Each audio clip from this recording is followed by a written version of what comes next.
तो good morning, Radhe Radhe सबको। दोस्तों, मैंने आपको पहले भी यूट्यूब पे बताया था कि एमपीपीएससी ने आपके लिए एक बम्पर ऑफर दिया था दीपावली से पहले। उसी को हम आगे बढ़ा रहे हैं। आज हमारी यूनिट 4 हम स्टार्ट करने वाले हैं, जिसमें हमें मध्य प्रदेश का भूगोल मुख्य रूप से पढ़ना है। अब आपके मन में एक डाउट आ रहा होगा कि सर आप मध्य प्रदेश का भूगोल जो इतना ईजी है उसे पहले क्यों लेके आ गए, आप हमें कठिन सब्जेक्ट क्यों नहीं पढ़ा रहा है, यूनिट 9 यूनिट 10। क्या आपके मन में आ रहा है? क्यों देवेंद्र, आ रहा है क्या आपके मन में ये प्रश्न? तो देखिए, इसका एक कारण है यूनिट 9 या यूनिट 7 ना कराने का। कि देखिए एमपीपीएससी में क्या होता है कि जो मध्य प्रदेश है, मैंने आपको पहले ही बताया था, मध्य प्रदेश से मिनिमम 40 से 45 प्रश्न सीधे पूछे जाते हैं। अब यहाँ पर गलती कहाँ करता है बच्चा कि कभी आपने एमपी इतना इजी सब्जेक्ट होने के बाद जब वो इजी चीज़ें पूछता है, जैसे एक बार उसने पूछा था बेतवा नदी का उद्गम कहाँ से होता है, और उद्गम में उसने क्या पूछ लिया था, पर्वत श्रृंखला के बारे में आपसे पूछा था। अब आपके मन में कितने डाउट आए होंगे? वो है बहुत छोटी चीज़ है, छोटी बात थी, बहुत नॉर्मल फैक्ट था। कभी लॉजिक होता आपके पास तो लॉजिक से आप आसानी से उसे क्लियर कर देते, करते कि नहीं करते। परंतु वहाँ पर क्या हुआ, कन्फ्यूज़न हुआ और आपने उसे गलत किया। ऐसे एक बार 2019 में उसने पूछा कि मध्य प्रदेश की निम्न में से कौन सी नदी खंडों का निर्माण करती है। अब वहाँ पर बच्चों को क्या खंड नामक शब्द का मतलब समझ में नहीं आया कि खंड क्या होते हैं, तो वो नर्मदा नदी लगा के आ गया या ताप्ती नदी लगा के आ गया। तो ऐसे क्या है कि छोटे छोटे कन्फ्यूज़न मध्य प्रदेश में होते हैं। और मध्य प्रदेश से जो मेरा एनालिसिस है, मैं आपको उस आधार पर एक बात बता देता हूँ। कभी आपका एक प्रश्न गलत होता है एमपी का, एमपी जो अपना बेसिक सब्जेक्ट है, तो आपके 25% चांस एग्जाम से बाहर होने के बन जाते हैं, ये रियल मानिएगा। और जब आपके कभी 2 प्रश्न गलत होते हैं तो आपके 50% जो होती है वो गारंटी हो जाती है कि आप बाहर हो जाओगे। और कभी आपने 3 प्रश्न गलत कर दिए तो 100% श्योरिटी है कि आप एमपीपीएससी के प्री से बाहर हो जाएंगे। अब हमें क्या करना है कि जो इजी है, इजी सब्जेक्ट है, जैसे हमारा मध्य प्रदेश, भारत का भूगोल हुआ, पॉलिटी हुई, जिसमें हम क्या एक अच्छी तरीके से तैयारी कर सकते हैं। यहाँ से हम आसानी से 60 नंबर का पेपर आसानी से बना सकते हैं और कभी बिल्कुल भी गलत नहीं होगा। तो मेरा मानना है एमपी को आपको बहुत अच्छे से पढ़ना है। अब आप सभी को पता है हमने बैच लॉन्च किया था, लोगों को दिक्कत आ रही है ज्वाइन करने में, तो मैं आपको एक नंबर बता देता हूँ कि सर का, जिसमें 8839306361 ये नंबर है। कुछ भी दिक्कत आती है टेस्ट सीरीज से रिलेटेड या लाइव कोर्स से रिलेटेड, तो आप इस पर मैसेज कीजिए या कॉल कीजिए, सर आपको बाकायदा बताएंगे क्या दिक्कत आ रही है। ये टेस्ट सीरीज भी हमारी, आप इस पर अभी जाके प्रैक्टिस कीजिए, जो पढ़ा रहे हैं उसकी प्रैक्टिस कीजिए। मैं कोशिश करूँगा कि आपको यूट्यूब पे भी क्लास प्रोवाइड करा सकूँ, ठीक है। अब देखिए, पहले हम यूनिट 4 स्टार्ट कर रहे हैं, तो पहले यूनिट 4 का हम सिलेबस जान लेते हैं। सर सिलेबस बता दीजिए और हमें कैसे पढ़ना है वो भी बता दीजिए। पहली क्लास है, सब ज्वाइन कीजिएगा, अच्छे से पढ़ते रहिए। क्लास में आओ तो पूरी कंप्लीट कीजिए, बीच में आने की कोई भी आपको ज़रूरत नहीं है। फिर क्या हो, क्लास ख़त्म हो आप उसके बाद उसे देखिए, क्योंकि क्या होगा, बीच में आएंगे आपकी आधी चीज़ें छूट जाएंगी। तो या तो क्लास की स्टार्टिंग से लास्ट तक बने रहिएगा। 50 से लेकर 60 मिनट की क्लास रहेगी।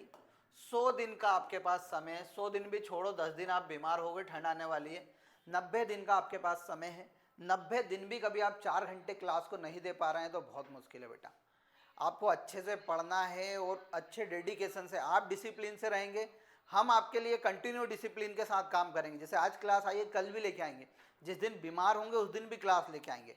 हमारे डिसिप्लिन और आपके डिसिप्लिन से ही आपका क्या होने वाला है, उद्धार होने वाला है, आप समझ लीजिए।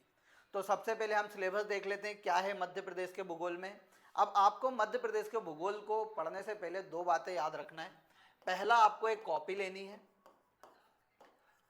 जिसको भी कभी जो बिना लाइन वाली होती है उसमें भी आप लिख सकते हैं। और दूसरा लेना है मैप। क्या लेना है? मैप लेना है। और मैं मैपिंग के थ्रू पूरा मध्य प्रदेश का भूगोल पढ़ाने वाला हूँ और आपको मैप में ही बनाना है उस सबको।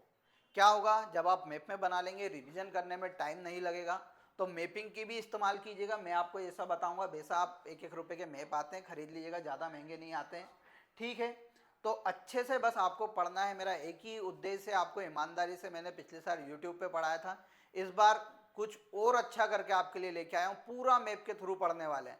आपको किसी भी एग्जाम में दिक्कत नहीं आएगी। एमपीपीएससी 2025 में तो आएगी नहीं, 26 में भी नहीं आएगी, 27 में भी नहीं आएगी।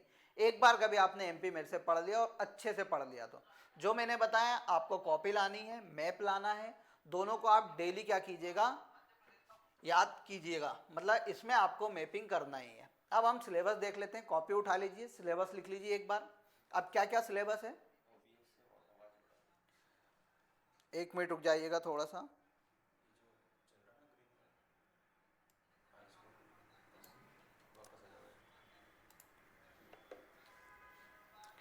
अब देखिए मध्य प्रदेश के भूगोल में हमें कौन कौन से टॉपिक पढ़ना है मैं आपको बता देता हूँ।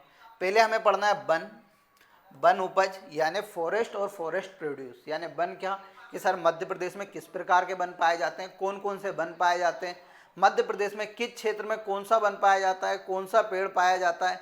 जैसे प्रश्न आते हैं ना घृत कुमारी टाइप के कि घृत कुमारी का वृक्ष हमें कहाँ मिलता है, तो ऐसे औषधीय पौधों के बारे में अधिकतर एमपीपीएससी पूछ लेता है। मध्य प्रदेश की नदियों के बारे में पढ़ना है, पहाड़ियों के बारे में पढ़ना है, पठार के बारे में पढ़ना है, ठीक है। फिर उसके बाद जलवायु, जलवायु से हर बार 2 प्रश्न पूछ रहा है, पिछली बार भी पूछा। यकीन ना हो यूट्यूब पे जाइएगा देखिएगा सर ने जो पढ़ाया आया, तो इस बार हम और डीप में पढ़ेंगे उसे, ठीक है। तो इसमें हम ऋतुएं पढ़ेंगे, तापमान पढ़ेंगे और वर्षा को अच्छे से पढ़ने वाले हैं। फिर प्राकृतिक संसाधन की बात करेंगे यानी नेचुरल रिसोर्सेज की, जिसमें हम मिट्टियां पढ़ेंगे, प्रमुख खनिज संसाधन हम पढ़ने वाले हैं, ठीक है। फिर प्रमुख फसलें कौन कौन सी है मध्य प्रदेश की, जैसे पिछले साल एक प्रश्न पूछा कि सोयाबीन की खेती मध्य प्रदेश में सर्वप्रथम किस जिले में शुरू की गई थी। अब ये वाला फैक्ट आपको बहुत सारी किताबों में नहीं मिलने वाला है, ठीक है। तो कुछ ऐसे प्रश्न भी हम कवर करने वाले हैं। फिर देखिए जल संसाधन की बात करेंगे तो वही अपन जो हमारा क्या पढ़ने वाले हैं, नदियां पढ़ेंगे, उसमें ही जल संसाधन को भी अच्छे से पढ़ लेंगे। सिंचाई और सिंचाई परियोजना के बारे में पढ़ेंगे। ऊर्जा के पारंपरिक और गैर पारंपरिक, पारंपरिक क्या होते हैं, गैर पारंपरिक क्या होते हैं, और मध्य प्रदेश ने जो वर्तमान में आर्थिक सर्वेक्षण निकाला 2023-24 का, उसके आधार पर एक एक जो फैक्ट होगा हम उसे लिखेंगे। क्या होगा, अपने मन से नहीं लिखना है कि भैया अभी चौथे नंबर पे या 8वें नंबर पे, बिल्कुल एग्जैक्ट लिखेंगे जो आर्थिक सर्वेक्षण दिया है, जिससे आपके एग्जाम में जो भी डाटा से रिलेटेड क्वेश्चंस आते हैं उसको आप क्या ना करें, गलत ना करें। फिर देखिए मध्य प्रदेश के प्रमुख उद्योग को हम पढ़ेंगे, इंडस्ट्री को। पिछली बार भी एक प्रश्न आया था कि भेल जो था BHEL, उसे किस देश की सहायता से बनाया गया था। तो ऐसे प्रश्न आजकल क्या हो रहा है, डीप में जा रहा है, वो ऊपर ऊपर नहीं पूछ रहा है आजकल, तो डीप में भी जा रहा है, तो हमें और अच्छे से पढ़ना है। फिर जनसंख्या वृद्धि, वितरण, घनत्व और नगरीकरण, ये सभी टॉपिक हमें मध्य प्रदेश के भूगोल में पढ़ना है। अब मैं आपको इस टॉपिक के हिसाब से नहीं पढ़ाने वाला हूँ। अब आप बोलेंगे सर क्यों नहीं पढ़ाओगे, ये तो टॉपिक सीधा है। तो देखिए मैं आपको कनेक्ट कराना चाहता हूँ कि मध्य प्रदेश को हम कैसे कनेक्ट करके पढ़ सकते हैं। जैसे मान लीजिए सबसे पहले हमने पर्वत पढ़ लिया, ठीक। पर्वत के बाद सर हमने पठार पढ़ लिए यानी भौगोलिक विवरण पढ़ लिया। फिर हम क्या पढ़ेंगे, नदियाँ पढ़ेंगे। और यहाँ पर तो संभाग और जिले तो मैं आपको बताऊंगा ही पहले ही। अब यहाँ से आपको बताओ कितनी चीज़ें कनेक्ट होने वाली है। सर कभी आपने संभाग जिले हमें बता दिए और नदियों पे जैसे प्रश्न आया कि बेतवा नदी का उद्गम कहाँ से होता है, तो संभाग और जिले में मैं आपको जिला बता दूंगा। पर्वत की आपको मैं लोकेशन प्रॉपर बताऊंगा कि जिले से होकर गुजरता है, तो उसके हिसाब से आप पर्वत पे भी टिक लगा देंगे। फिर पठार को मैं जिले के हिसाब से बताऊंगा कि जिले में फैला हुआ, तो पठार में भी टिक लगा देंगे, नदियों में भी टिक लगा देंगे। अब जब हम नदियाँ पढ़ेंगे तो नदियों में हम क्या पढ़ देंगे, इसके ऊपर कौन कौन से डैम बने हुए हैं, यानी सिंचाई परियोजना कौन कौन सी चल रही है, यहीं पे हम कंप्लीट कर देंगे, तो लिंक हो जाएगी पूरी चीज़ें।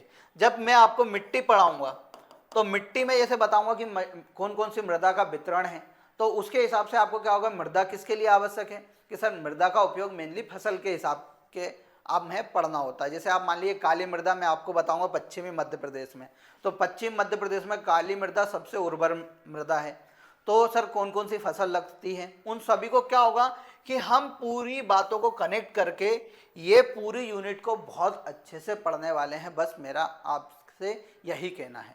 और मैं आपको एक बात बता रहा हूँ, कॉपी लीजिए, मैप लीजिए, दोनों चीज़ें जरूर याद, आज तो नहीं रख पाए होंगे पर आपको कल से जरूर रखना है, ठीक है। अब आइए पिछले साल क्या क्या प्रश्न आए ज्योग्राफी से, हम उसके ऊपर बात कर लेते हैं कि सर एक बार आपके दिमाग में कुछ मैप बन जाए कि सर ऐसे प्रश्न आते हैं, सर वैसा पढ़ा रहे हैं, तो उसी के ऊपर हम बात करेंगे। देखो आया, रॉक फॉस्फेट का उपयोग निम्नलिखित में से किस उद्योग में किया जाता है। अब रॉक फॉस्फेट क्या हो गया, खनिज हो गया, और यहाँ पर उद्योग, यानी खनिज और उद्योग से प्रश्न आया। तो किस में किया जाता है, मेनली मुख्य रूप से उर्वरक उद्योग में किया जाता है, यानी फर्टिलाइजर्स उद्योग में किया जाता है। फिर देखिए एक प्रश्न आया था, मध्य प्रदेश के दक्षिण पूर्वी भाग में अधिकांश वर्षा किसके द्वारा होती है। अब दक्षिण पूर्वी भाग में किसके द्वारा होती है, तो दक्षिण पूर्वी किधर है अपना, बालाघाट वाला क्षेत्र। तो बालाघाट में किससे वर्षा होती है, अरब सागर से होगी कि बंगाल की खाड़ी से होगी, कि लौटते हुए मानसून से होगी या चक्रवातों से होगी। तो ये सभी हम किस में बात करेंगे, जलवायु में पढ़ने वाले हैं। अब देखिए कितना डीप में, लॉजिकल चीज़ है, बहुत ईजी है। जब आपको भारत का वितरण पता होगा कि वर्षा कहाँ से इन करती है, मैं आपको मध्य प्रदेश में भी वो सब कनेक्ट कराऊंगा कि कैसे भारत में एंट्री करता है, उसके बाद मध्य प्रदेश में कहाँ से एंट्री करता है और कहाँ से वापस होता है मानसून, उन सब पे हम बात करेंगे। फिर आगे आइए, आगे देखिए मध्य प्रदेश में काली मिट्टी का निर्माण किस चट्टान के द्वारा हुआ है। जब हम चट्टान पढ़ लेंगे तो चट्टान में आपको आसानी से समझ में आ जाएगा कि बेसाल्ट की चट्टानों से काली मृदा का निर्माण हुआ है। फिर मध्य प्रदेश में बांस का राष्ट्रीयकरण कब किया गया, तो ये क्या है, वन उत्पाद है कि नहीं है बांस, तो वन उत्पाद से उन्होंने प्रश्न पूछ लिया। अभी मैंने बताया था ना, वन उत्पाद से प्रश्न आते हैं, तो यहाँ पर ये बात हो गई। फिर देखिए विंध्यन स्कार्पलैंड का दक्षिणी भाग क्या कहलाता है, यानी पर्वत श्रृंखलाओं से प्रश्न आ गया। ठीक है, तो पर्वत श्रृंखलाएं हमें पढ़नी पड़ेंगी। फिर देखिए Bharat heavy electrics limited Bhopal की स्थापना किस देश की एक कंपनी के सहयोग से की गई थी। आया, भोपाल में आप सभी को पता है भारत की महारत्न कंपनी है, 2013 में महारत्न कंपनी का दर्जा दिया गया था। एक साल पहले ही इसी पे प्रश्न आया था कि BHEL को महारत्न कंपनी का दर्जा कब दिया गया था, आया था। तो इसने इस बार क्या पूछ लिया, किस देश की सहायता से बना, यानी क्या हो रहा है, वो कनेक्ट करता ही चल रहा है प्रश्न। तो इसके लिए प्रीवियस ईयर के पेपर देखना भी बहुत जरूरी है। हम कोशिश करेंगे कि यूट्यूब पे आपको प्रीवियस ईयर के पेपर सॉल्व करा दें डेली। ठीक है, फिर आगे आइए, निम्नलिखित में से कौन सी सिंचाई परियोजना में 4 राज्यों की भागीदारी है। तो जब हम सिंचाई परियोजना पढ़ेंगे उसमें मैं आपको बताऊंगा किस राज्य से मिक्स होकर हमने ये परियोजना बनाई है, संयुक्त रूप से कौन सा राज्य है। जैसे चंबल घाटी परियोजना है, तो चंबल घाटी परियोजना में कौन कौन से राज्य शामिल हैं, उन सब की हम बात करेंगे। फिर देखिए जनसंख्या से आ गया है, 2011 की जनगणना के अनुसार किस जिले में नगरीय जनसंख्या का प्रतिशत सर्वाधिक है। फिर देखिए आगे, GI टैग प्राप्त चिन्नौर चावल। अब चिन्नौर चावल है, चावल की एक किस्म है, फसल है, तो जो GI टैग में हम पढ़ने वाले हैं। मध्य प्रदेश के किस जिले में उगाया जाता है, तो आप सभी को पता है बालाघाट में। फिर यहाँ पर कुछ जिले हैं और उनके उत्पाद है, ODOP का प्रश्न है ये, पर हम इसे क्या करेंगे, फसलों में भी पढ़ेंगे, इसलिए मैंने इसको यहाँ पर शामिल किया था। फिर देखिए 2021-22 के अनुसार मध्य प्रदेश में क्षेत्रफल एवं उत्पादन की दृष्टि से अनाजों में गेहूं का कौन सा स्थान है। तो ये आ गई, आंकड़े आ गए। अपन आंकड़ों की बात करेंगे तो अपन क्या करेंगे कि 2 साल पुराने भी लिख लेंगे, जैसे 2024 की तो हम बात करेंगे, 23 और 22 के भी लिख लेंगे, तो आपके पेपर में कैसे भी प्रश्न जाए तो आप आसानी से बना सकें। फिर मध्य प्रदेश के किस जिले में सोयाबीन का उत्पादन सर्वप्रथम हुआ था, तो आप सभी को पता है देवास जिले में सबसे पहले प्रारंभ हुआ था। ठीक है, तो ये हमने ज्योग्राफी से देखे। अब आप पुराने पेपर उठाओगे तो आप में देखने को मिलेगा कि मध्य प्रदेश की सर्वोच्च चोटी किस पर्वत श्रेणी पर स्थित है। फिर नदियों के प्रश्न मिलेंगे, कौन सी नदी का उद्गम स्थल हर साल पूछता है, कोई सी सिंचाई परियोजना पूछ लेता है। तो भूगोल से ऐसे ही कुछ बेसिक प्रश्न आते हैं, पर क्या होता है, कन्फ्यूजन बहुत होता है इन प्रश्नों में, तो हमें कन्फ्यूजन क्लियर करके चलना है, अच्छे से पढ़ना है। जैसा मैं पढ़ा रहा हूँ उसे बस आप ये समझ लीजिए कि हमने सर के ऊपर विश्वास किया है, सर हमें ईमानदारी से बहुत अच्छा पढ़ाएंगे और मैं ईमानदारी से 100% या 200% आपको दूंगा। कहाँ से प्रश्न आ सकता है उसकी भी प्रायिकता बताऊंगा, और देखिए यहाँ से बोलूँगा वहाँ से प्रश्न जरूर आपके सामने देखने को मिलेगा पेपर में। ठीक है, तो आज हम सबसे पहले क्या पढ़ते हैं, मध्य प्रदेश का एक सामान्य अध्ययन पढ़ लेते हैं, मध्य प्रदेश की बेसिक जानकारी पढ़ लेते हैं कि सर मध्य प्रदेश को मध्य प्रदेश क्यों कहा जाता है, मध्य प्रदेश के अन्य नाम क्या है, मध्य प्रदेश का भौगोलिक विभाजन क्या है, मध्य प्रदेश का विस्तार क्या है, यानी अक्षांश और देशांतरीय विस्तार क्या है, कर्क रेखा क्या होती है, कहाँ से गुजरती है, मध्य प्रदेश में कितने संभाग कितने जिले हैं। तो आज के इसी टॉपिक में हम यही सभी बातों पर चर्चा करने वाले हैं। मध्य प्रदेश के जो प्रमुख, जैसे कि प्रमुख फल कौन सा है, प्रमुख फसल कौन सी है, मध्य प्रदेश का स्तूप क्या कहलाते हैं, तो उन सभी पे आज हम चर्चा करेंगे। ठीक है, अब सर आप ये क्यों लेके आए, अभी आपने भूगोल में बताया कि सर ये तो है ही नहीं, तो मैंने आपको क्या बताया, लिंक करना है, आपको बेसिक जानकारी होनी चाहिए, क्योंकि बेसिक जानकारी उसने पूछी नहीं है तो इसका मतलब ये नहीं कि वो पूछेगा। आप सभी को पता है 1 नवंबर 2024 के दिन मध्य प्रदेश का कौन सा 69वां स्थापना दिवस बनाया गया। कहाँ पर कार्यक्रम हुआ था? रविंद्र भवन भोपाल में हुआ था। अब आपके पेपर में वो क्या करेगा, करंट अफेयर के फॉर्म में आपसे पूछेगा 1 नवंबर 2024 को मध्य प्रदेश का कौन सा स्थापना दिवस बनाया गया। अब आप गिनने बैठोगे 1956, कोई बच्चा गिन लेगा 2000 से, 2000 के बाद वो लगा के जाएगा 25वां 26वां। तो ये क्या है, छोटे छोटे कन्फ्यूजन है जो आपके मन में आते हैं। समझ में आ रहा है सभी को? तनिषा, श्रिया, विकास, एक बार थम अप कर दीजिए कि मैं क्या बोलना चाह रहा हूं, आपको सब समझ में आ रहा है?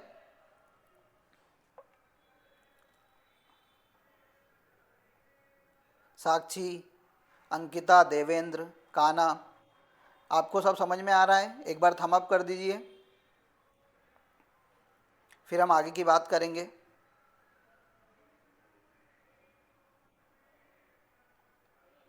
गुड तनिषा, मैप भी रखना है अपने पास, कॉपी भी है, अच्छे से अपन को पढ़ना है, डेडिकेशन दिखाना है, मेनली डेडिकेशन और डिसिप्लिन। ओनली 100 डेज, 100 दिन के बाद आपकी किस्मत बदलेगी, मेंस देने का मौका मिलेगा, फिर आप 100 दिन आगे काम करेंगे तो आपका ही मतलब आप एक अधिकारी बन जाएंगे, तो माँ बाप का सीना आप सभी को पता है गर्व से चौड़ा हो जाएगा, दुनिया के सामने आप खड़े हो पाएंगे अच्छे से। जो हम अधिकतर व्यक्ति क्या होता है कि कुछ हाउस वाइफ भी होती हैं जिनके घर वाले सपोर्ट कर रहे हैं पढ़ने के लिए, अच्छे से पढ़िए क्योंकि सपोर्ट मिल रहा है, बहुत बड़ी बात है। और शादी के बाद आपका पढ़ने का मन है, वो भी बहुत बड़ी बात है। लड़कों को मौका मिल रहा है, माता पिता दे रहे हैं, तो माता पिता का सम्मान कीजिए और उस मौके का पूरा फ़ायदा उठाइए, क्योंकि अनहोनी का कुछ नहीं कह सकते। जितनी जल्दी हो सके अच्छा सिलेक्शन लेना है, अच्छा पढ़ के रहना है, डिसिप्लिन में रहना है। 90 दिन सब कुछ छोड़ दीजिए। इंस्टाग्राम क्या होता है हमें नहीं मालूम, व्हाट्सएप क्या होता है हमें नहीं मालूम, टेलीग्राम क्या होता है हमें नहीं मालूम। हम केवल इतना जानते हैं कि हमने एक कोर्स लिया है डीसी सर का, उनकी अपडेट हमें देखना है और हमें कुछ नहीं करना है। शाम को 2-4 मिनट माता पिता से बात कर ली, काम खत्म। इसके अलावा हमें ना किसी से दोस्ती पालना है, ना ही कुछ करना है। ठीक है, तो चलिए आगे बढ़ते हैं। आगे क्या करना है, मध्य प्रदेश की सामान्य जानकारी हम स्टार्ट करते हैं। अब देखिए, सबसे पहली बात आती है, सर मध्य प्रदेश को मध्य प्रदेश क्यों कहा जाता है? अब यही एक बेसिक सा प्रश्न है। अब सब घूमते फिर रहे हैं कि मध्य प्रदेश को मध्य प्रदेश कहते हैं, रटा है अपन ने। क्यों कहते हैं इसका कारण सुन लीजिए। क्यों? क्योंकि मध्य प्रदेश भारत में क्या है, मध्य में स्थित है, इसलिए मध्य प्रदेश को मध्य प्रदेश कहा जाता है। समझ में आया? मध्य प्रदेश के अन्य नाम की जब हम बात करेंगे तो एक आता है रेवोत्तर, यानी रेव उत्तर लिखा हुआ है, वो रेवोत्तर है वो, बाकी वो लिखा क्या है, रेव धन उत्तर। और रेवा नदी हम किसको बोलते हैं? तो सर रेवा नदी हम बोलते हैं नर्मदा नदी को।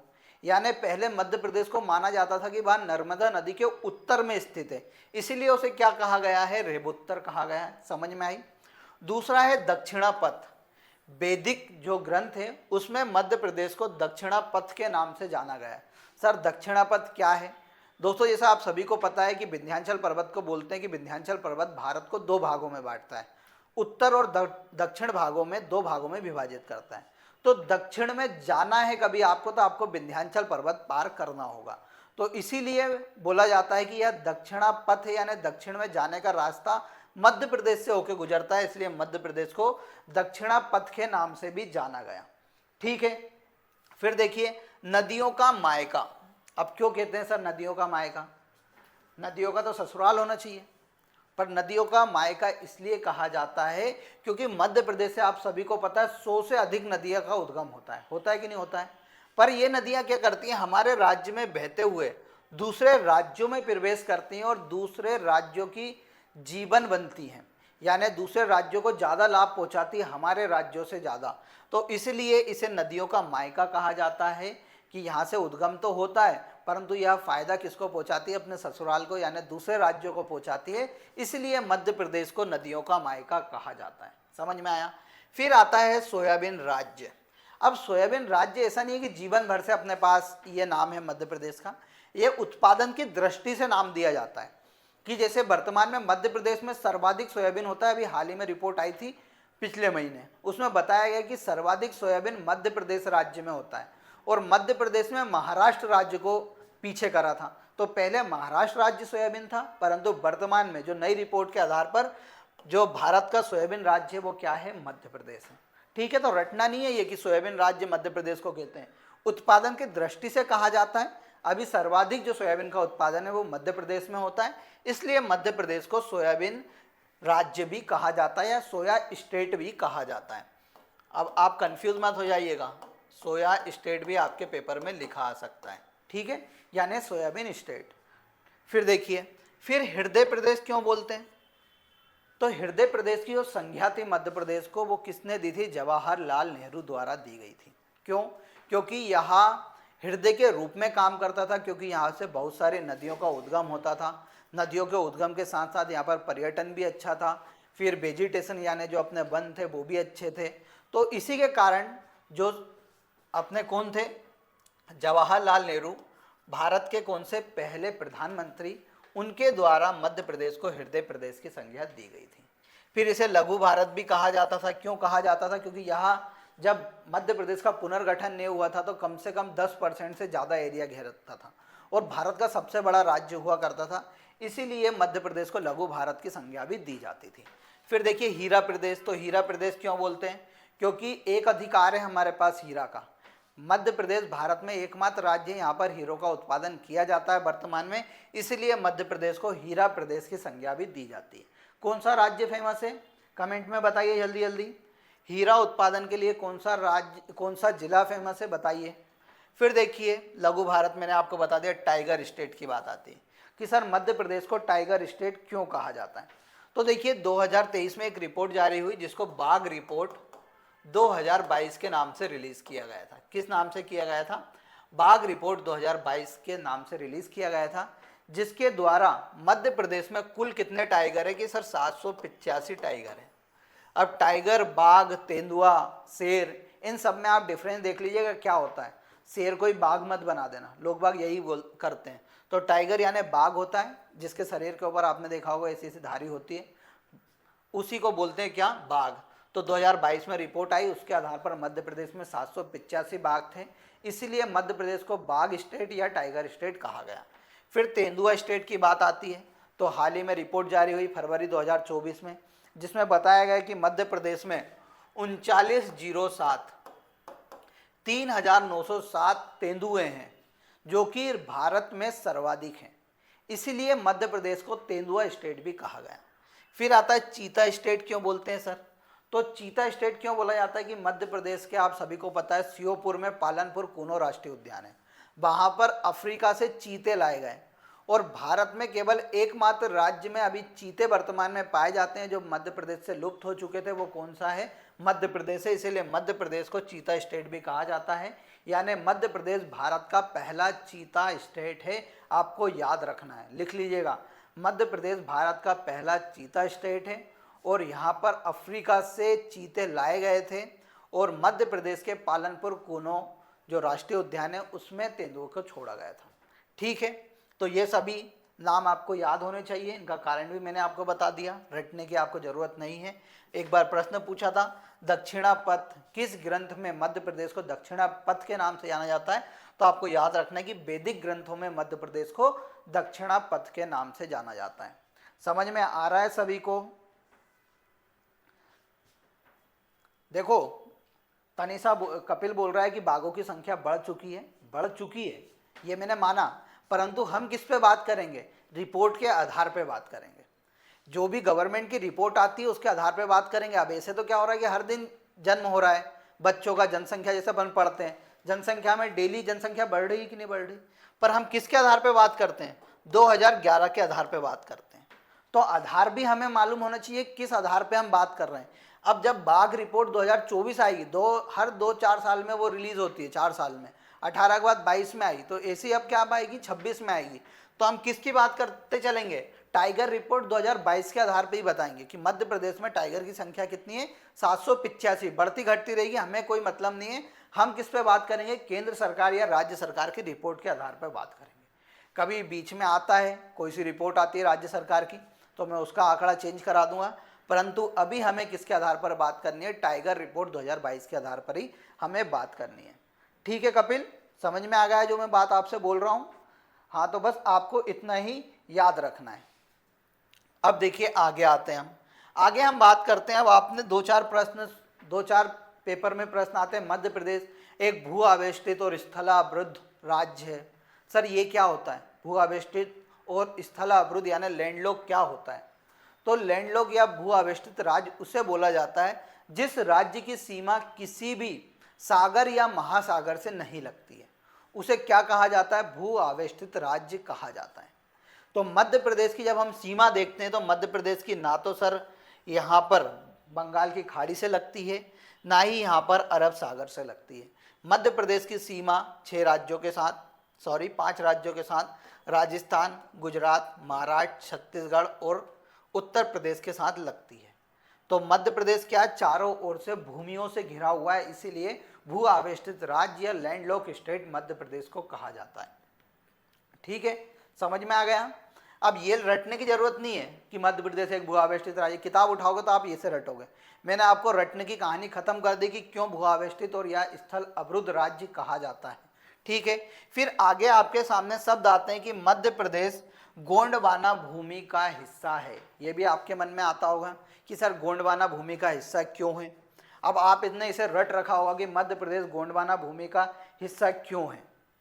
तो देखिए 1912 में क्या हुआ, अल्फ्रेड वेगनर नामक एक व्यक्ति आए, उसने बोला कि एक समय जो वर्तमान में 7 महाद्वीप आपको देखने को मिलते हैं वो सभी जुड़े हुए थे, और वो सभी जो जुड़े हुए महाद्वीप थे वो एक प्लेट पर स्थित थे। हर महाद्वीप एक प्लेट पर स्थित था। समय के अनुसार क्या हुआ, उन प्लेटों का विभाजन स्टार्ट हुआ, यानी उन प्लेटों में दूरी आना स्टार्ट हुई। तो पहले क्या था कि सभी प्लेट जुड़ी हुई थी, ये आपको देखने को मिल रहा होगा 1 नंबर फोटो में। जब ये प्लेट सभी जुड़ी हुई थी तो इसे पेंजिया के नाम से जाना जाता था। किस नाम से जाना जाता था? पेंजिया के नाम से जाना जाता था। फिर जब इनका क्या हुआ, विभाजन स्टार्ट हुआ, तो इसका आधा हिस्सा यहाँ पर देखिए, आधा हिस्सा उत्तर दिशा में गया और आधा हिस्सा दक्षिण दिशा में आया, यानी आधा हिस्सा नॉर्थ डायरेक्शन में गया और आधा हिस्सा हमारा किस में आया, साउथ डायरेक्शन में आया। तो जो उत्तर दिशा में गया उसे क्या बोला गया, उसे अंगारा लैंड बोला गया। क्या बोला गया? अंगारा लैंड कहा गया, आपको याद रखना है। ठीक है, और जो दक्षिण तरफ आया उसे क्या कहा गया, गोंडवाना कहा गया। क्या कहा गया? गोंडवाना कहा गया। ये यहाँ पर लिखा हुआ है अंगारा लैंड या लॉरेंसिया, आप इसे पढ़ सकते हैं, कोई दिक्कत नहीं है। लॉरेंसिया बोल सकते हैं, अंगारा लैंड भी बोल सकते हैं।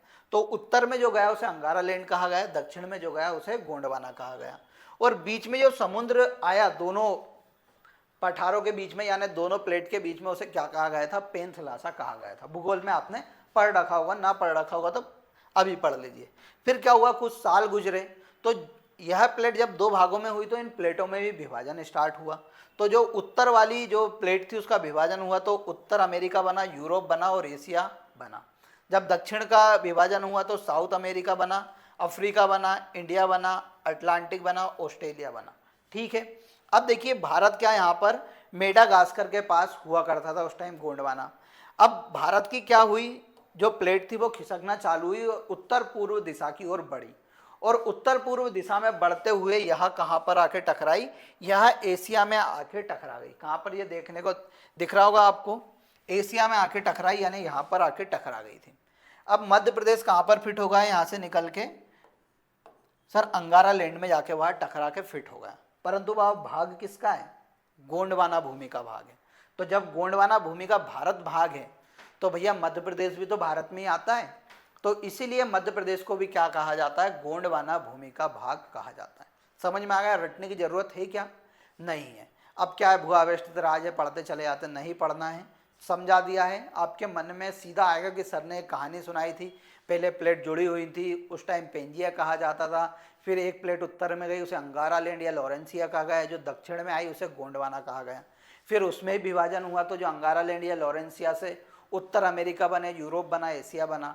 गोंडवाना से सर हमारा अफ्रीका बना, उत्तर दक्षिण अमेरिका बना, साथ साथ ऑस्ट्रेलिया बना। फिर जो हमारा गोंडवाना भाग मेडागास्कर के पास लगा हुआ था, यहाँ से इंडिया का उत्तर पूर्व दिशा की ओर चलन हुआ और यहाँ जाके किससे टकराई, अंगारा लैंड भूमि से टकराई और वहाँ पर जाकर यहाँ फिट हो गया। इसीलिए भारत और मध्य प्रदेश को गोंडवाना भूमि का हिस्सा कहा जाता है। समझ में आ गई कहानी, समझ में आ रहा है सभी को? अंकिता आवाज़ क्लियर आ रही है? एक बार सभी बता दीजिएगा।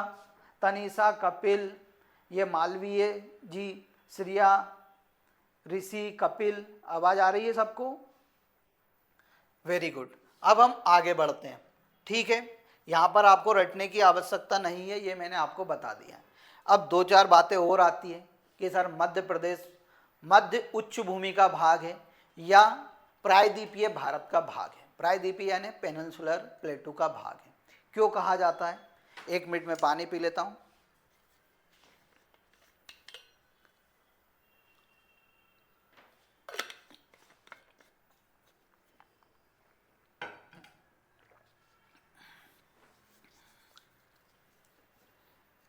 अब देखिए मध्य प्रदेश को प्रायद्वीपीय भारत और मध्य उच्च भूमि क्यों कहा जाता है।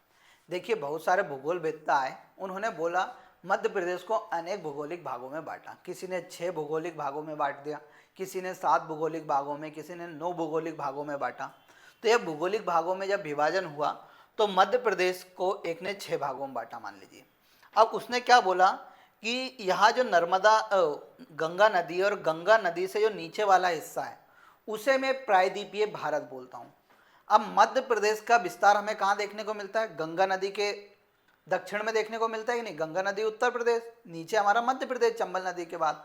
तो इसीलिए क्या बोला गया है कि मध्य प्रदेश प्रायद्वीपीय भारत का भाग है। एक भाई आए, उन्होंने बोला कि जो प्रायद्वीपीय पठार है उसे मैं 2 भागों में बांटता हूँ।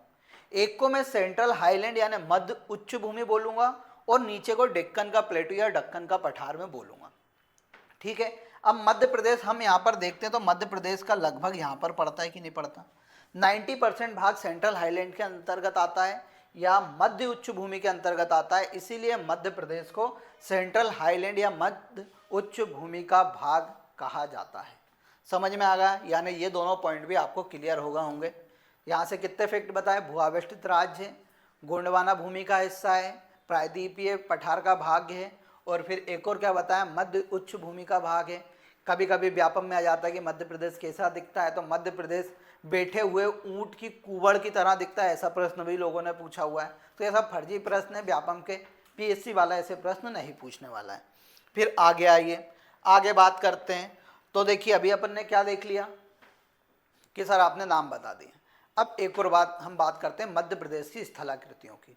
देखिए आजकल प्रश्न कैसे आने लगे हैं कि जब मैं भारत के उत्तर से दक्षिण की ओर जाऊंगा तो मेरे को कौन कौन सी स्थलाकृतियां देखने को मिलेंगी।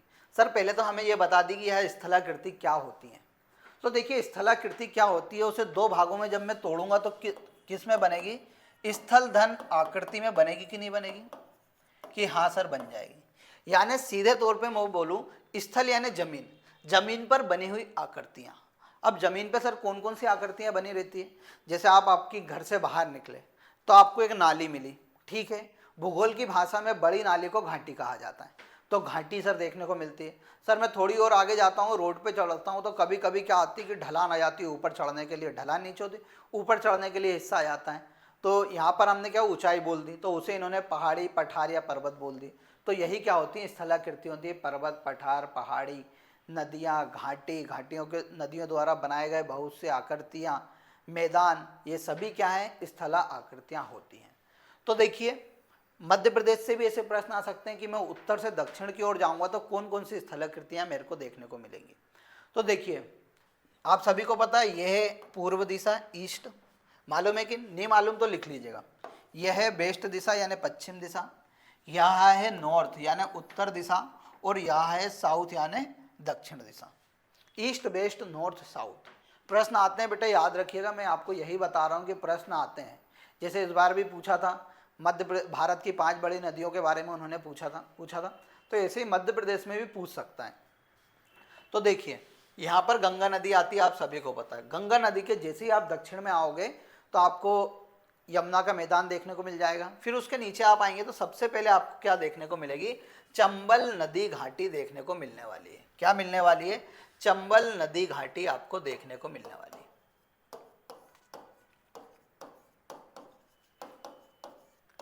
ठीक है। फिर आप जैसे ही आएंगे कहाँ पर? ग्वालियर वाले क्षेत्र में।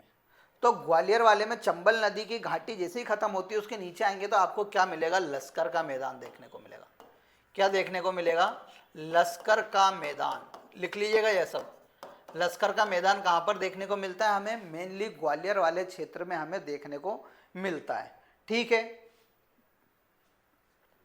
फिर देखिए, फिर हम जैसे ही दक्षिण में आएंगे तो हमें क्या मिलेगा? विंध्याचल पर्वत श्रृंखला देखने को मिलेगी। क्या देखने को मिलेगी? विंध्याचल पर्वत श्रृंखला देखने को मिलेगी। छोटे छोटे पठार भी हैं, जब अपन भौगोलिक विभाजन पढ़ेंगे मैं उसमें आपको बताऊंगा। कपिल बोल रहा है कि मध्य प्रदेश के उत्तर क्षेत्र को भी मध्य उच्च क्षेत्र कहा जाता है। तो बेटा जब भौगोलिक विभाजन में आपको पढ़ाऊंगा तो उसमें बताऊंगा क्यों बोला जाता है। तो आप अभी क्या है कि जो मैं बता रहा हूँ उस पर फोकस कीजिए। आप क्या कीजिए कि अपना पुराना ज्ञान को अपने अंदर रखिए। सर कुछ बता रहे हैं, पहले उस पर अपन फोकस कर लेते हैं। जब ये बात क्लियर हो जाएगी कि हाँ सर आपने बता दिया था, ये वाला फैक्ट मेरा वहाँ पर क्लियर हो चुका था, तो उसके बाद हम बात करेंगे। क्या होता है कि हर टीचर का एक अपना पढ़ाने का तरीका है। कुछ टीचर ने कुछ अलग बात बताई है, मेरा पढ़ाने का तरीका अलग है। और डांट नहीं रहा हूँ, मैं आपको बता रहा हूँ केवल कि आप पढ़िए। आपके जो पुराने डाउट है ना, आप उससे साफ करके पढ़िए। आप सीधे आइए कि सर मैं तो बिल्कुल बैठा हुआ हूँ, बिल्कुल क्लियर हूँ, मैं तो पानी हूँ, मेरे को नहीं मालूम। आप इसे सतरंगी बना दीजिए और सतरंगी करके मेरा जीवन का उद्धार कर दीजिए। तो उसी के आधार पर मैं आपको पढ़ा रहा हूँ। तो कपिल भाई अभी मेरा आपसे यही कहना है कि जो मैं बता रहा हूँ उस पर ज़्यादा फोकस कीजिए। अपने जो पुराने डाउट है उससे क्या होगा कि आपके मन में कन्फ्यूज़न आएगा, और जब वो कन्फ्यूज़न क्रिएट होगा तो आपके एग्ज़ाम में आपको दिक्कत आएगी। तो उन कन्फ्यूज़न को वही क्लियर कर रहा हूँ मैं, उस पर बस बने रहिए। मैं आपको क्लियर करूँगा आपका ये डाउट भी। मध्य प्रदेश के उत्तर क्षेत्र को भी मध्य उच्च क्षेत्र कहते हैं, मैं आपको बताऊँगा। पर मेरा यही मानना है क्लियर होके बैठिए। क्या है ना कि सर आपने 10 सर से पढ़ा होगा, कोई डाउट नहीं है, पर यहाँ पर मैं बता रहा हूँ क्लियर होके बैठिए। डाउट अच्छे हैं आपके, कोई गलत नहीं है, पर आप पढ़िए अच्छे से, ठीक है। फिर देखिए विंध्याचल के बाद आप जैसे ही दक्षिण में उतरेंगे तो आपको क्या देखने को मिलेगी? नर्मदा नदी घाटी देखने को मिलेगी, ठीक है। तो क्या क्या बताया सर? चंबल नदी, उसका लश्कर का मैदान मेरे को देखने को मिला, विंध्याचल पर्वत श्रृंखला देखने को मिली, नर्मदा नदी घाटी देखने को मिली, फिर मेरे को आखिरी में देखने को मिली सतपुड़ा पर्वत श्रृंखला। क्या देखने को मिला? सतपुड़ा पर्वत श्रृंखला देखने को मिली। और सबसे नीचे हमारे मध्य प्रदेश में सर एक और चीज आती है, ताप्ती नदी घाटी। क्या आती है? ताप्ती नदी घाटी, ठीक है।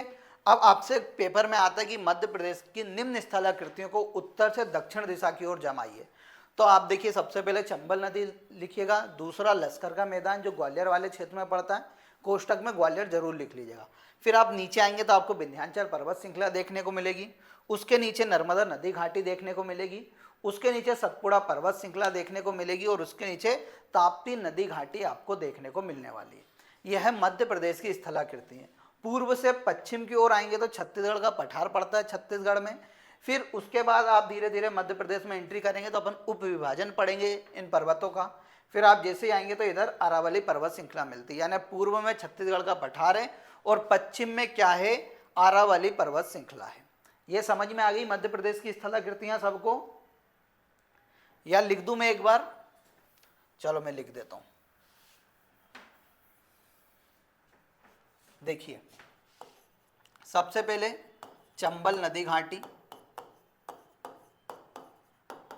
फिर लश्कर का मैदान। राइटिंग थोड़ी बेकार है पर थोड़ा मैनेज कीजिएगा। फिर उसके बाद हमें सर विंध्याचल पर्वत श्रृंखला देखने को मिली, फिर हमें मिली नर्मदा नदी घाटी, फिर हमें देखने को मिला सर सतपुड़ा पर्वत श्रृंखला, फिर हमें मिली ताप्ती नदी घाटी।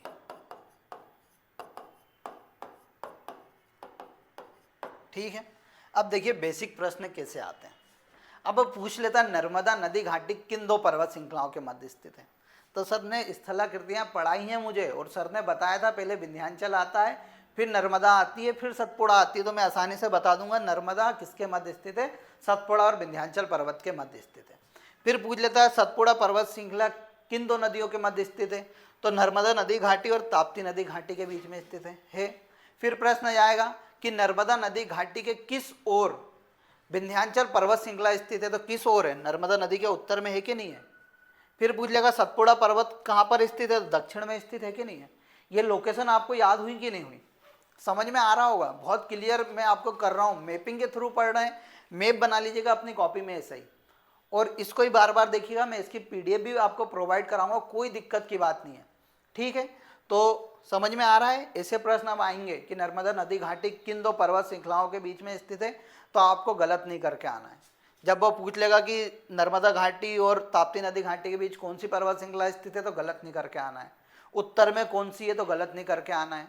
समझ में आ रहा है कि नहीं आ रहा है। वो पूछ लेगा चंबल नदी घाटी मध्य प्रदेश के किस भाग में स्थित है, उत्तर, पूर्व, पश्चिम, दक्षिण, तो ये मैप में मैंने आपको बनाया, कहाँ पर स्थित है सर, उत्तर में स्थित है। तो आप आंसर क्या लगा के आएंगे, उत्तर में लगा के आएंगे। समझ में आ रही कहानी, वेरी गुड। अब आगे आते हैं, टोपोग्राफी हमारी खत्म होती है।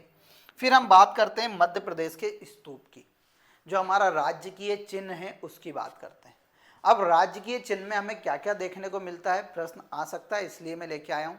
अब देखिए, सबसे पहले हमें इसमें 24 स्तूप देखने को मिलते हैं। ये देखने को मिल रहा होंगे आपको 24 स्तूप, क्योंकि हमारे यहाँ सांची का स्तूप है, तो इसीलिए इसके ऊपर कितने स्तूप है, स्तूपों की संख्या 24 है। आपको याद रखना है, पेपर में पूछ सकता है, ध्यान रखिएगा कि मध्य प्रदेश का जो राज्य की चिन्ह है उसमें स्तूपों की संख्या कितनी है, तो 24 है। फिर फसल की बात करते हैं तो हमें इसमें 2 फसल देखने को मिलती है, एक धान और एक गेहूं। कौन सी, धान और गेहूं। नोट लगा के लिखिएगा, मध्य प्रदेश के राजकीय चिन्ह में सोयाबीन फसल नहीं मिलती है। ठीक है, नोट लगा के लिख लिएगा, क्योंकि आप गलत क्या कहाँ करके आएंगे मैं आपको वो भी बता रहा हूँ।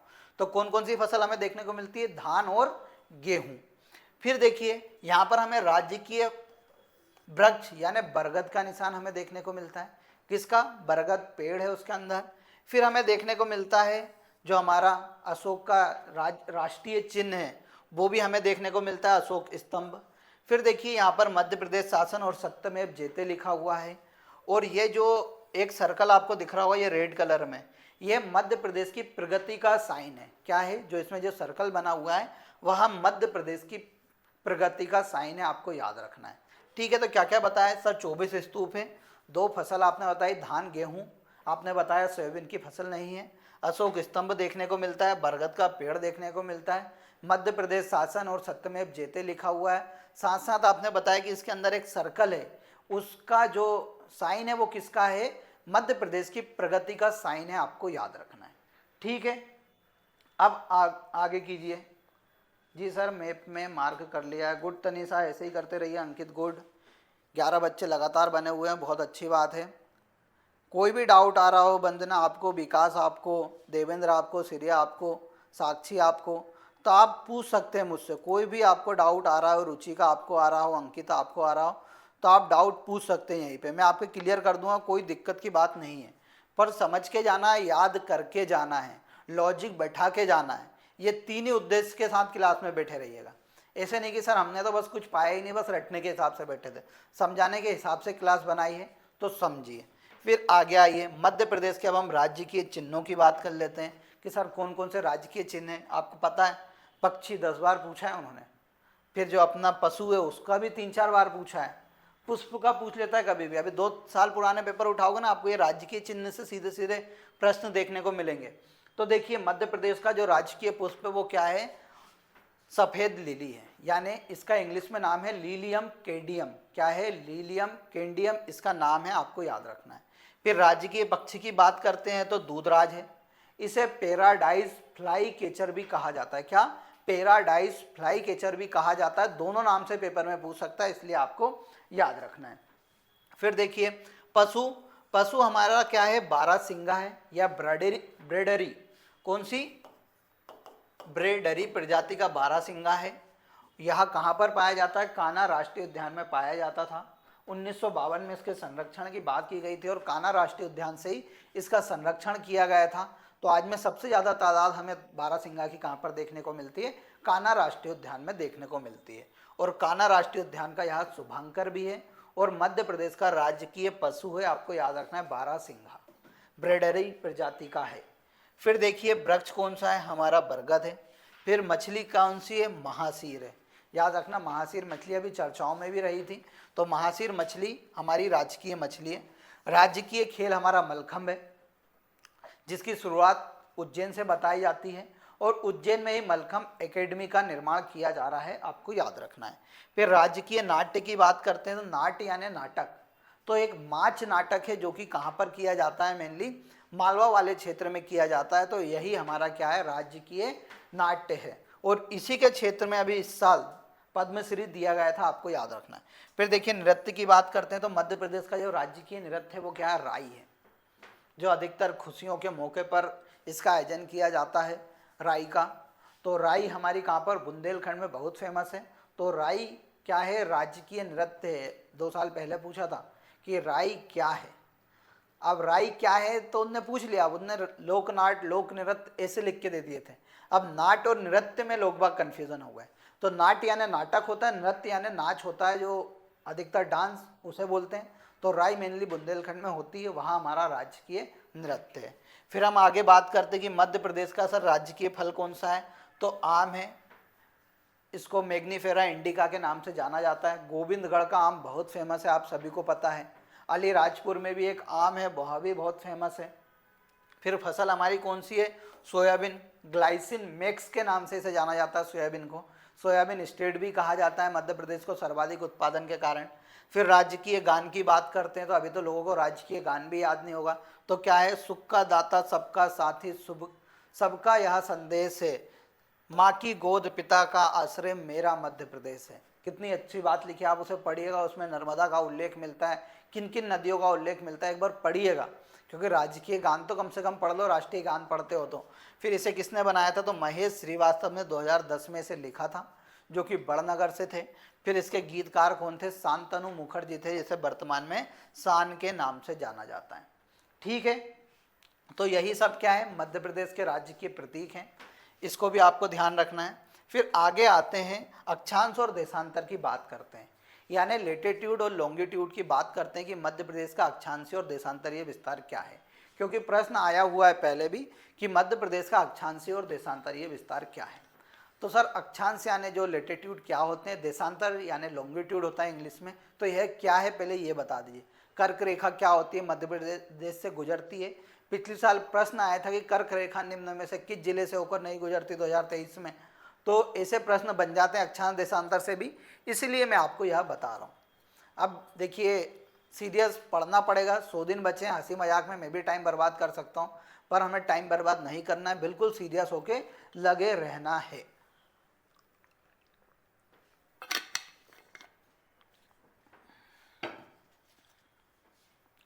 अब देखिए अक्षांश क्या होते हैं, यानी जो लॉन्गिट्यूड लेटीट्यूड होते हैं वो क्या होते हैं। अक्षांश यानी होता है लेटीट्यूड, देशांतर यानी होता है लॉन्गिट्यूड। अब अक्षांश क्या होते हैं कि एक ग्लोब है, उस पर क्या होती है कि लाइन बना दी, इमेजनरी लाइन बनाई है, इमेजनरी लाइन बनाई है कि भैया कि जिससे क्या हो सके कि मालूम पड़ सके कि भैया किस प्रकार की यहाँ पर जलवायु होगी। तो ऐसा क्या रखा है कि पूरे विश्व को इमेजनरी लाइनों से विभाजित कर रखा है। जो लाइन पूर्व से पश्चिम दिशा की ओर होती है, कहाँ पर, ईस्ट से वेस्ट दिशा की ओर होती है, उसे क्या बोलते हैं, लेटीट्यूड बोलते हैं। सीधी बात करो, जो ग्लोब पे लेटी हुई लाइन होती है, ये वाली लाइन, इसे हम क्या बोलते हैं, अक्षांश या लेटीट्यूड बोलते हैं। जो लाइन खड़ी है उसे हम लॉन्गिट्यूड बोलते हैं, यानी जो खड़ा इंसान है, यानी जो पढ़ने के लिए लगातार खड़ा हुआ तो भैया वो बहुत लंबा जाएगा, तो उसे देशांतर बोलते हैं। और देशांतर के आधार पर क्या किया जाता है, टाइम जोन बनाए जाते हैं कि किस देश में इस समय कौन सा समय आ रहा होगा। और लेटीट्यूड के हिसाब से क्या बनाई जाती है, मेनली जलवायु बताई जाती है, प्राकृतिक संसाधनों का के बारे में बताया जाता है पूरे विश्व में, तो वह लेटीट्यूड के आधार पर बताते हैं। अब क्या पूछा जाता है सर लेटीट्यूड से कि भैया भारत का अक्षांशीय विस्तार क्या है, यानी मध्य प्रदेश की जो दक्षिणी सीमा से लेकर उत्तरी सीमा तक है, तो वह क्या है। अब देखिए यहाँ पर एक चीज़ याद रखिएगा, ये क्या है, 0 डिग्री लाइन है, क्या है, 0 डिग्री लाइन है। इसके ऊपर जाओगे तो आपको क्या होगा, बढ़ता जाएगा, यानी यहाँ पर 30 डिग्री हो गया, यहाँ पर 60 डिग्री हो गया, ऐसे यहाँ पर आओगे, यहाँ पर 30 डिग्री हो जाएगा, यहाँ पर 60 डिग्री हो जाएगा, यानी बीच में से एक लाइन काटी हुई है, ठीक है। फिर उसके ऊपर उत्तर है और उसके नीचे दक्षिण है, ठीक है। और ऊपर जाओगे तो यहाँ बढ़ेगा, नीचे जाओगे तो यहाँ बढ़ेगा। अब मध्य प्रदेश के जब विस्तार की बात करेंगे तो भैया यहाँ से तो सर जैसे मान लीजिए 8 डिग्री है, 9 डिग्री हो जाएगा, 10 डिग्री हो जाएगा, 12 डिग्री हो जाएगा, 17 डिग्री हो जाएगा, 19 डिग्री, यानी बढ़ते हुए जाएगा। तो यहाँ से ऐसी अक्षांश हमें देखने को मिलते हैं। यहाँ पर एक और बात याद रखना है कि मध्य प्रदेश का जो विस्तार है वह ग्लोब के उत्तर पूर्व दिशा में मध्य प्रदेश का विस्तार हमें देखने को मिलता है, या भारत का विस्तार हमें उत्तर पूर्वी वाले क्षेत्र में देखने को मिलता है। सर ऐसा क्यों? देखिए, वो ईस्ट है या वेस्ट है या नॉर्थ है या साउथ है। अब मध्य प्रदेश कहाँ है? सर बीच में है, तो ना तो पूरा ईस्ट में हो रहा है ना ही पूरा वेस्ट में हो रहा है, यानी ना तो पूरा पूर्व में हो रहा है ना ही पूरा उत्तर में हो रहा है। तो कहाँ पर है मध्य प्रदेश? तो सर ये बीच में हमारा मध्य प्रदेश हमें, या भारत हमें देखने को मिलता है। इसलिए भारत और मध्य प्रदेश का विस्तार कहाँ पर बताते हैं? उत्तर पूर्वी क्षेत्र में हमें बताते हैं। समझ में आ रहा है? 10 डिग्री ये है, 10 डिग्री ये है, और इसके बीच में जब हम बताते हैं तो इसे उत्तर पूर्वी बोलते हैं, कि ना तो पूरा पूर्व में है ना ही पूरा उत्तर में। इसलिए मध्य प्रदेश और भारत का विस्तार हमें कहाँ पर देखने को मिलता है? उत्तर पूर्वी क्षेत्र में देखने को मिलता है। अब अक्षांश देशांतर आपको मैंने बता दिया। अब मध्य प्रदेश का अक्षांशीय और देशांतरीय विस्तार की जब मैं बात करता हूँ तो पहले हम देख लेते हैं अक्षांशीय विस्तार, यानी जो लेटी हुई जो रेखा है वो कहाँ से लेके कहाँ तक है। कर्क रेखा क्या होती है? कि सर जो 23-23.5 डिग्री उत्तरी अक्षांश जो होता है उसे ही हम क्या बोलते हैं? कर्क रेखा बोलते हैं। उसकी बात हम आगे करेंगे। तो देखिए, मध्य प्रदेश का सबसे दक्षिणी बिंदु बुरहानपुर है और सबसे उत्तरी बिंदु हमारा क्या है? मुरैना है। तो सबसे दक्षिणी अक्षांश हमें कहाँ पर देखने को मिलेगा? बुरहानपुर में। और सबसे उत्तरी अक्षांश हमें कहाँ पर देखने को मिलेगा? मुरैना में देखने को मिलेगा। तो जब हम इसके विस्तार की बात करते हैं, उत्तर पूर्व में ही होगा पूरा विस्तार। तो अक्षांश की जब हम बात करते हैं तो अक्षांशीय विस्तार कितना है? 21 डिग्री 6 मिनट से लेके 26 डिग्री 30 मिनट तक। और कौन सी दिशा? उत्तर दिशा। उत्तर में बढ़ रहा है तो उत्तर दिशा। तो यानी अक्षांश कितना है मध्य प्रदेश का? 21 डिग्री से लेके 26 डिग्री 30 मिनट। कैसे याद करना है? देखिए यहाँ पर 5 का गैप है, 21 5 26 और 6 पंजे 30। तो ऐसे याद कर लीजिएगा, 21 और 5 26 और 6 पंजे 30, यानी 21 डिग्री 6 मिनट से लेके 26 डिग्री 30 मिनट उत्तरी अक्षांश है मध्य प्रदेश का विस्तार। जब देशांतरीय विस्तार की बात करते हैं, देशांतरीय विस्तार कहाँ पर होगा? तो सर ईस्ट से वेस्ट दिशा की ओर होगा। तो मध्य प्रदेश का जो अक्षांशीय विस्तार का पहला कोना है वो कहाँ पर है? 74 डिग्री 59 मिनट से लेके 82 डिग्री 66 मिनट तक है। कहीं कहीं ये थोड़ा अलग दिया रहता है, पर ये बिल्कुल जो मध्य प्रदेश ग्रंथ अकादमी का डाटा है उसमें ये दे रखा है 75 डिग्री 59 मिनट से लेके 82 डिग्री 66 मिनट तक। और कहाँ पर? पूर्वी दिशा में। यहाँ पर दिख गया उत्तर पूर्वी विस्तार है मध्य प्रदेश का, और भारत का भी। तो यहीं से लाइन आती है, मध्य प्रदेश का विस्तार कहाँ पर देखने को मिलता है? तो उत्तर पूर्व में देखने को मिलता है, क्योंकि उत्तर में हमारा अक्षांशीय विस्तार है और पूर्व में हमारा देशांतरीय विस्तार है। दोनों को आप याद रखना है। मैप में मैंने आपको बताया, पूर्वी में देखो अलीराजपुर में 74 डिग्री 59 मिनट मिलेगा, सिंगरौली में 82 डिग्री 66 मिनट मिलेगा। अब यहाँ से आजकल प्रश्न कैसे आते हैं? देखिए, यहाँ से प्रश्न आजकल ऐसे आते हैं कि 82 डिग्री 66 मिनट आपको पता है कहाँ पर है देशांतरीय विस्तार। अब वो पूछ लेता है कि जबलपुर निम्न में से किस अक्षांश के पास स्थित है। कितने अच्छा प्रश्न पूछा, लॉजिकल प्रश्न था कि जबलपुर निम्न में से किस देशांतर के पास स्थित है। अब आपको पता होना सर चाहिए, सर यहाँ पर 82 है तो यहाँ पर सर कम से कम 81 होगा, यहाँ पर 80 होगा, यहाँ पर 78 होगा।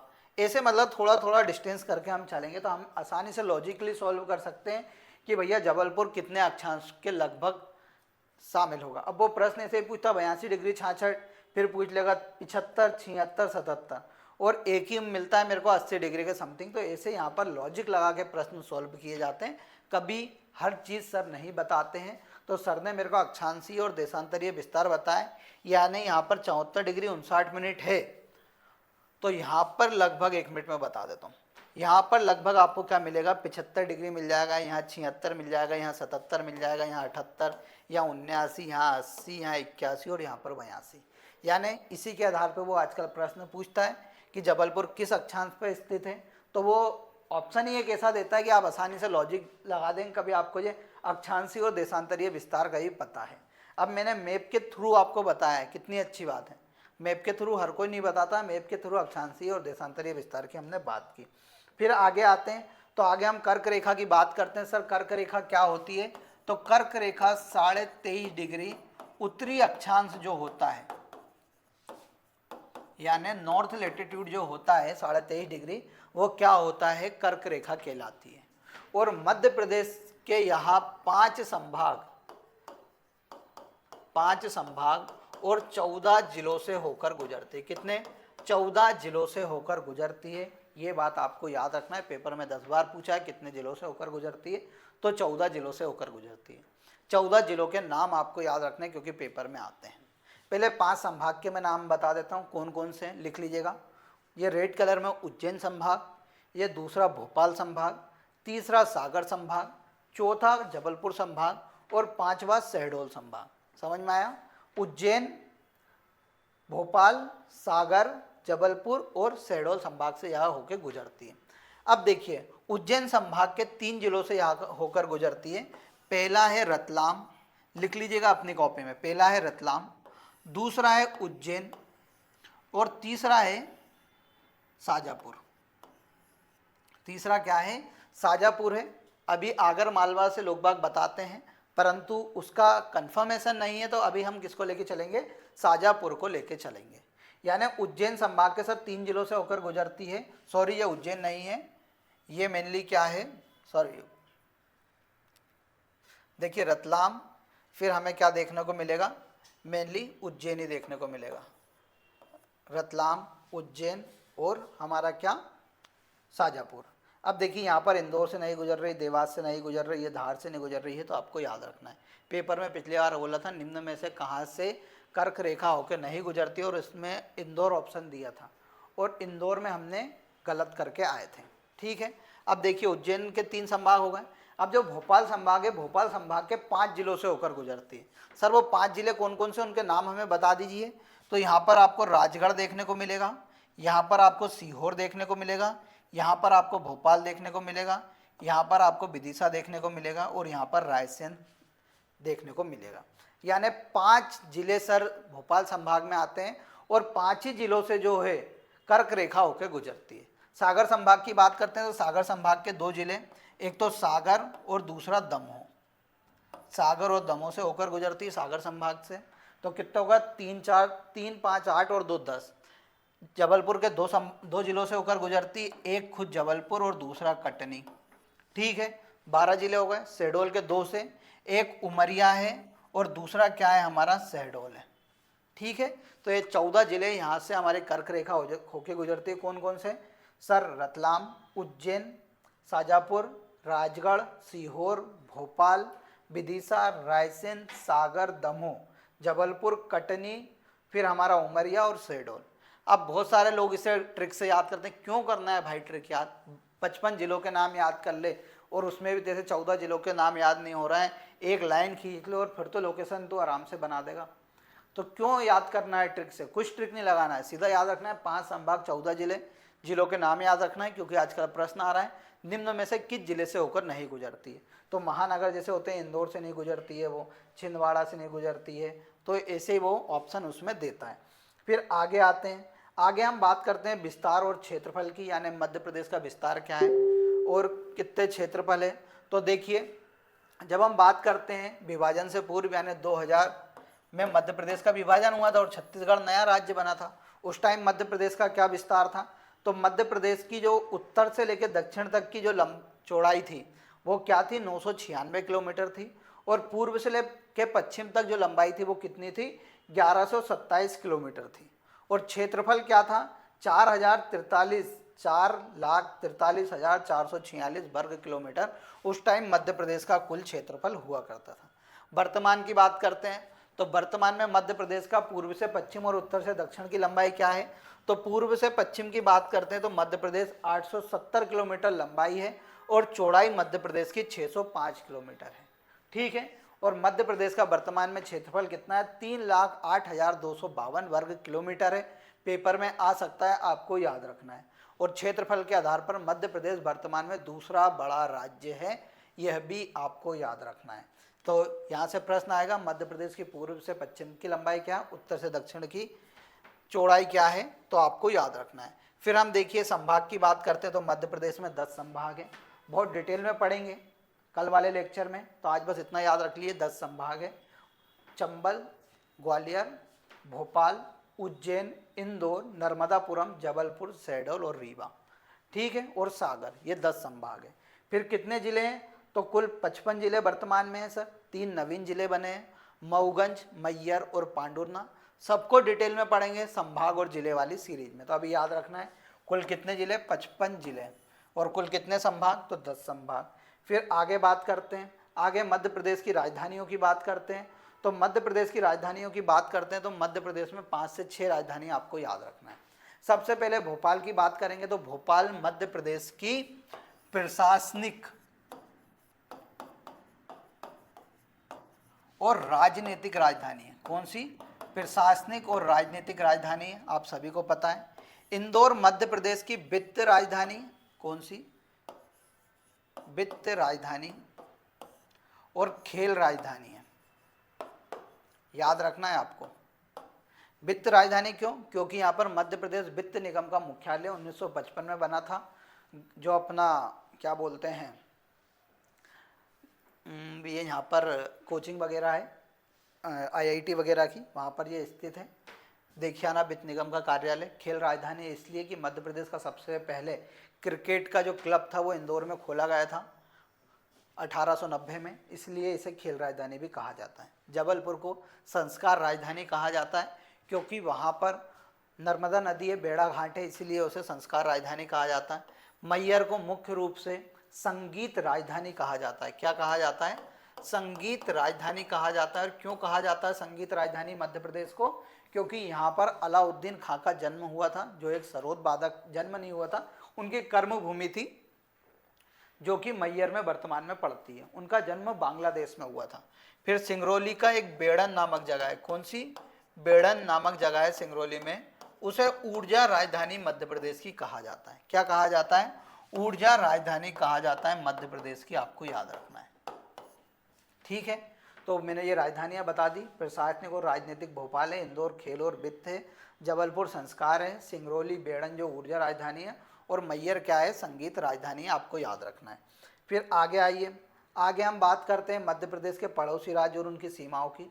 तो मध्य प्रदेश की जो सीमाएं 5 राज्यों के साथ लगती है, कौन कौन से सर वो, एक राजस्थान है, दूसरा गुजरात है, तीसरा महाराष्ट्र है, चौथा छत्तीसगढ़ है और 5वां उत्तर प्रदेश है।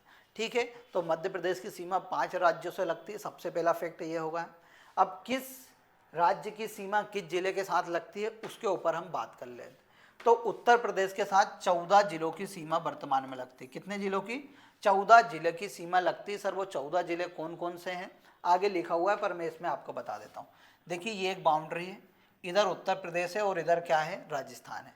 तो देखिए सबसे पहले ये मुरैना जिला, ये दूसरा भिंड, तीसरा दतिया, चौथा शिवपुरी, 5वां अशोकनगर, छठा सागर, 7वां छतरपुर, 8वां टीकमगढ़ और 9वां निवाड़ी। ठीक है, ये जिलों की सीमा सीधे सीधे दिख रही। फिर 10वां हमारा पन्ना हो जाएगा, 11वां सतना, 12वां रीवा, 13वां मऊगंज और 14वां हमारा सिंगरौली। सीधी की सीमा नहीं लगती, आपको अलग ही दिख रहा होगा यहाँ पर। तो ये 14 जिले हैं, कौन कौन से, सर मुरैना, भिंड, दतिया, शिवपुरी, फिर हमारा अशोकनगर, सागर, छतरपुर, टीकमगढ़, निवाड़ी। फिर इधर हमारा सागर पड़ेगा सर, ओ सॉरी, पन्ना, सतना, रीवा, मऊगंज, सिंगरौली। ये 14 जिलों की सीमा किससे लगती है, उत्तर प्रदेश से। राजस्थान से 10 की सीमा लगती है। अब 10 राज्यों की 10 जिलों की सीमा लगती है, तो राजस्थान वालों में 10 का दम होता है, ऐसे आप याद रख लीजिएगा। तो देखिए यहाँ पर मुरैना दोनों सीमा साझा कर रहे हैं, मुरैना, श्योपुर, यहाँ पर शिवपुरी, फिर गुना, फिर इधर राजगढ़, फिर इधर आगरमालवा, फिर 6 हो गए, 7वें रतलाम, ये 8वां हमारा कौन सा मिल रहा है, मंदसौर, 9वां नीमच और 10वां उज्जैन। तो ये 10 जिलों की सीमा किससे लगती है, राजस्थान से। गुजरात की ये बाउंड्री आपको देखने को मिल रही होगी। तो 2 जिलों के साथ गुजरात की सीमा लगती है, कौन कौन से, तो सर ये झाबुआ और ये अलीराजपुर के साथ। फिर देखिए महाराष्ट्र के साथ पहले 9 की लगती थी, अब 10 की लगने लगी है। तो 10 जिले कौन कौन से हैं, तो देखिए यहाँ पर एक है अलीराजपुर, बड़वानी, फिर हमारा खरगोन, फिर बुरहानपुर, खंडवा, फिर इधर आओगे तो बैतूल, बैतूल के बाद छिंदवाड़ा, पांडुरना, सिवनी, बालाघाट। तो ये 10 जिले इसके हो गए।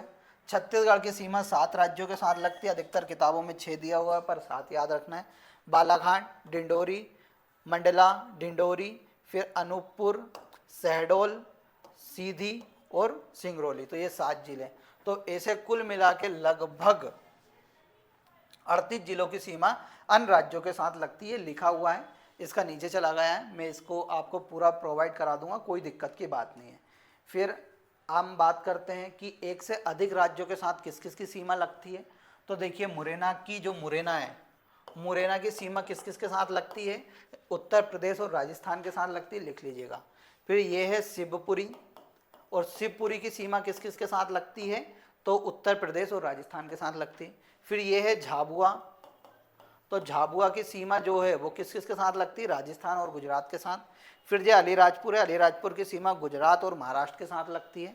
फिर यहाँ पर छत्तीसगढ़ जो अपना बालाघाट है उसकी सीमा महाराष्ट्र और छत्तीसगढ़ के साथ लगती है। फिर यहाँ पर जो सिंगरौली है उसकी सीमा छत्तीसगढ़ और उत्तर प्रदेश के साथ लगती है।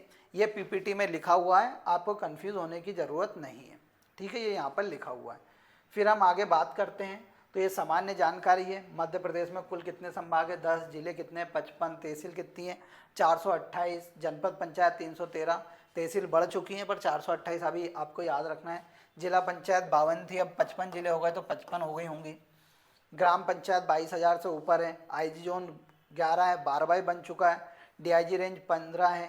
तो ये फालतू की चीज़ें हैं जो आपको याद रखना है। पुलिस थाने 117 हैं। पुलिस जिले 55 हो गए, पहले 52 थे। फिर देखिए पुलिस स्मृति दिवस 21 अक्टूबर को बनाया जाता है। विधानसभा की सीट 230 हैं, और फिर राज्यसभा की 11 हैं, लोकसभा की 29 हैं, ये भी याद रख लीजिएगा। विधानसभा की 230, लोकसभा की 29 और राज्यसभा की 11। फिर लोकसभा सीटों में आरक्षण अनुसूचित जाति 4 हैं और अनुसूचित जनजाति के लिए 6 हैं, कुल 10 हैं। पॉलिटी पढ़ेंगे उसमें मैं आपको ये सब बता दूंगा, पर ये फालतू की बातें हैं तो आप लिख लीजिए। बाकी मैं आपको जब ये टॉपिक कवर कराऊंगा उसमें सब बताऊंगा। विकासखंड 313 है, आदिवासी विकासखंड 89 है, 476 नगर निगम 16 हैं 2015 के आंकड़ों के अनुसार। नगर पालिका 99 हो गई वर्तमान में। तो यहाँ पर अब वर्तमान में 17 नगर निगम हो जाएंगी।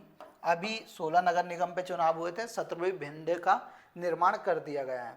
फिर देखिए यहाँ पर नोबेल शांति पुरस्कार प्राप्त करने वाले पहले व्यक्ति कैलाश सत्यार्थी थे, विदिशा से। ठीक है, आया हुआ प्रश्न है, पहले ही पूछा था 2 साल पहले। कैलाश सत्यार्थी जो हैं उनका किस जिले से संबंध है, तो विदिशा से। प्रथम मुख्यमंत्री पंडित रविशंकर थे, वर्तमान में डॉक्टर मोहन यादव हैं। फिर प्रथम विधानसभा विपक्ष की महिला जमुना देवी थी, वर्तमान में उमंग सिंगार जो है विपक्ष के नेता हैं। प्रथम लोक सेवा आयोग के अध्यक्ष डीबी रेगे थे, अभी राजेश लाल मेहरा हैं। फिर प्रथम राज्य योजना मंडल के उपाध्यक्ष डॉक्टर दयाशंकर नाग थे। फिर देखिए प्रथम राज्य योजना मंडल के अध्यक्ष प्रकाश चंद्र सेठी 1972 में बना था, मुख्यमंत्री होता है इसलिए। वर्तमान में डॉक्टर मोहन यादव है। प्रथम महिला मुख्य सचिव निर्मला बुच थी। प्रथम लोकायुक्त पीबी दीक्षित थे। और फिर प्रथम सूचना आयुक्त टीएन श्रीवास्तव थे। प्रथम निर्वाचन आयुक्त एनबी लोहानी थे। प्रथम वित्त आयोग के अध्यक्ष शीतला सहाय थी। प्रथम महाधिवक्ता श्री एम अधिकारी थे। प्रथम महिला निर्मला बुच थी। प्रथम महिला आईपीएस कुमारी आशा गोपालन है। प्रथम पुलिस महानिरीक्षक बीजी घाटे हैं। फिर प्रथम महानिदेशक बीपी दुबे हैं। प्रथम गैर कांग्रेसी मुख्यमंत्री कैलाश जोशी हैं। फिर प्रथम महिला न्यायाधीश श्री सरोजनी नायडू हैं। प्रथम विपक्ष के नेता विश्वनाथ तामस्कर है। प्रथम विपक्ष का नेता विश्वनाथ तामस्कर। प्रथम विधानसभा उपाध्यक्ष विष्णु विनायक सरबट हैं। प्रथम मुख्य सचिव एच.एस. कामत है। प्रथम महिला मुख्यमंत्री उमा भारती है। प्रथम महिला राज्यपाल श्री श्री सरला ग्रेवाल हैं। प्रथम विधानसभा अध्यक्ष कुंजीलाल दुबे थे। प्रथम न्यायाधीश मोहम्मद हामिद हिदायतुल्लाह है। प्रथम राज्यपाल पट्टाभी सीतारमैया है। तो यहाँ मध्य प्रदेश की बेसिक जानकारी थी। कुछ बेसिक जानकारी कभी छूटी होगी तो उसे मैं क्लास में कवर कराता रहूँगा। फैक्चुअल कुछ ये आपको लिखाता रहूँगा डेली। जैसे वर्तमान में पदाधिकारी बहुत चेंज हुए हैं, उनको भी मैं लगातार अपडेट कराता रहूँगा। आप क्लास में कंटिन्यू ऐसे ही आइएगा।